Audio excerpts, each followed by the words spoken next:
Несколько дней назад на выпускном юрфака БГУ смелая девушка Екатерина Винникова выступила на сцене университета с проникновенной речью, поблагодарив политзаключенного юриста Максима Знака и других преподавателей, которые были уволены по политическим причинам. Вчера мы рассказали о том, что сразу после мероприятия к ней в общежитие с обыском и повесткой в суд пришли силовики. А уже после записи нашего выпуска стало известно, что девушка задержана. По имеющейся информации, Екатерину 7 часов допрашивали в РУВД Ленинского района Минска. При этом девушка намеревалась пройти в здание со своим адвокатом, но его не пустили.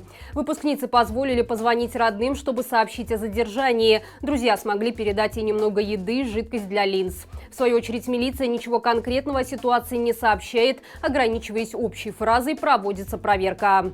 Судя по всему, на смелую выпускницу повесят классическую статью о незаконном пикетировании. Хотя с учетом градуса неадекватности режима, который с каждым днем только нарастает, за белое платье с красной лентой и речь на родном языке с хвальбой личных врагов Лукашенко вполне может потянуть и на уголовную статью об измене родине. К счастью, в Новой Беларуси именами таких людей будут называть главные площади городов.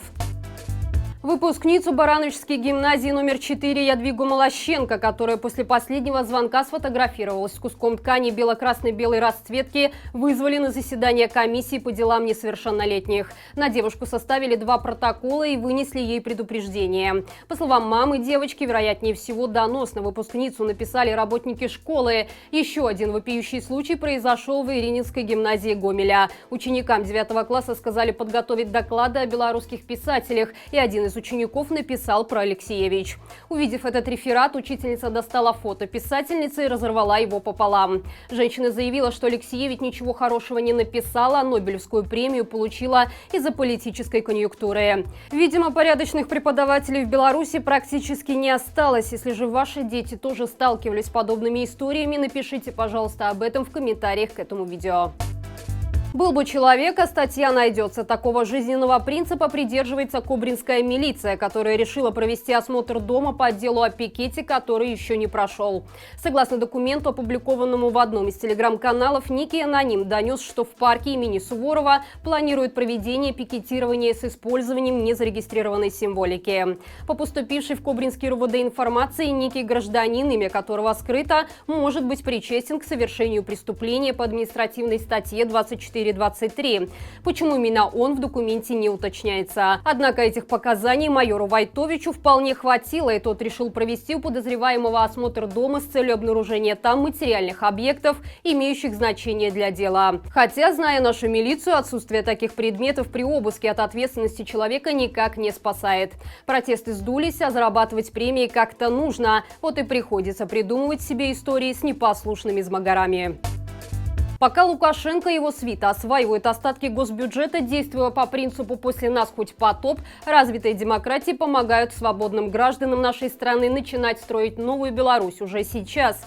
Так, согласно рекомендации Комитета Палаты представителей США, объем международной помощи для белорусского гражданского общества стоит увеличить как минимум до 30 миллионов долларов. В отчете комитета сказано, что американская сторона высоко оценивает работу независимых медиа, профсоюзов, правозащитников и активистов, которые сражаются за свободу и права человека в нашей стране. Вместе с тем, действия незаконного президента Лукашенко, который продолжает жестокое угнетение собственного народа, вызывают глубокую обеспокоенность США. В комитете подчеркивают, что белорусы имеют право на свободные и справедливые выборы, а также будущее свободное от авторитарного правления. Как говорится, эти слова да богу в уши. Платформа Digital Solidarity стала общей площадкой для финансирования перемен. Одноименное приложение для iOS и Android объединило все проверенные фонды и сборы различных инициатив, которые укрепляют партизанское движение, помогают пострадавшим и усиливают внутреннее давление.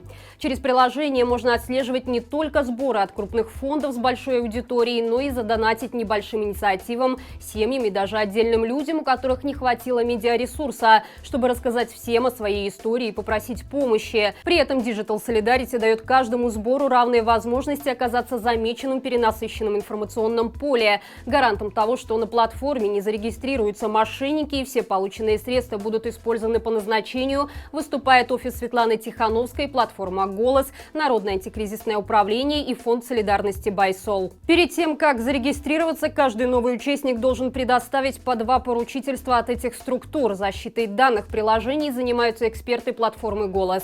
Ссылки на приложение мы оставим в описании к этому видео. И это все на сегодня. Не забывайте завтра в 17:00 подключиться к нашему традиционному прямому эфиру, во время которого вместе с экспертами мы обсудим ответные меры Лукашенко на санкции Запада и как они могут отразиться на белорусах. Мы также попробуем разобраться, для чего церковь и армия решили объединиться и зачем на границу с Литвой переброшено так много военной техники. Не пропустите. Я же прощаюсь с вами до завтра. Хороших всем выходных и живе Беларусь!